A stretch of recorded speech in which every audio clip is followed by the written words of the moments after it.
রাসেল ভাই একটা পাইলে তো 10 দিয়ে ফোন দিতাম 50,000 થઈ আছে একটা আর মোবাইল দেখছি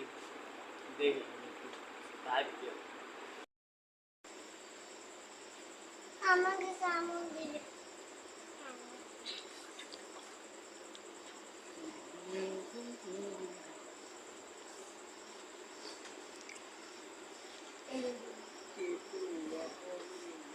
সব সব তুমি কি দল করছো আপনি বুঝি খারাপ মুড়ি রাসেল ভাই রাসেল ভাই থাম থাম খারাপ একটু কিদিন দেখছিলাম রাসেল বিষয়ে রাসেল ভাইকে মারতে পারলে 50,000 টাকা নগদ পুরস্কার এ মা ও মা লাঠি গেল যদি খারা মুড়ি রাসেল ভাই সাপ বাবা